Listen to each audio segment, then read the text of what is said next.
Good evening. We begin with another story that underscores the housing crisis. A Guelph man who's been living in a tiny home in a wooded park has been told the structure should come down. He's still there and says he feels safer there than on the street.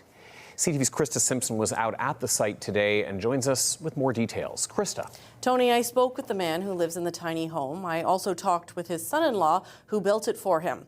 He says, well, he realizes what he did is not legal. He says he felt he had to do something to help. This is where Rob lives. There's my bunk up there. A tiny home in the middle of the woods in a park in Guelph's south side. These last 2 years have been just hell. Rob says he has a brain injury and mental health struggles. He lost his housing. Living with family did not work, nor did staying in shelters.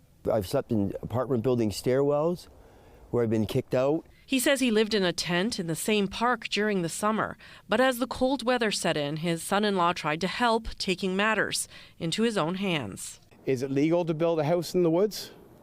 No, because we don't own the land, we don't have permits. We understand this. But is it right to put a man out in the middle of winter with no help, no resources, and no options? It's not right. Jesse Damry, who works in construction, made this tiny home. It's kind of a work in progress. There's a bed, a wood stove and a flue, and space for Rob's belongings. Rob goes to Jesse's home to use the washroom, shower, and do laundry.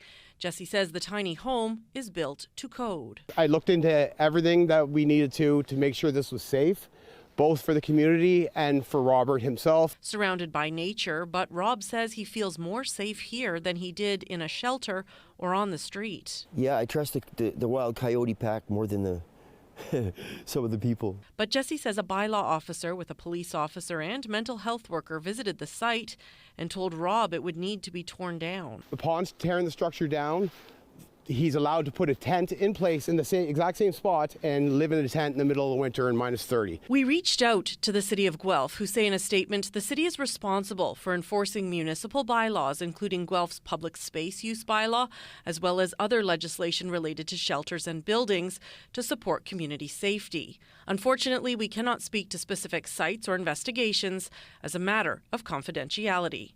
For now, the structure still stands. To try and, have a little dignity and pride and stay safe, and that's all I'm trying to do is survive. Jesse says this was the last resort, but he hopes Rob won't have to live here for too long. Right now we're taking it day by day, but this is our option we have now, and tomorrow will be a new day. Maybe a new option will come up.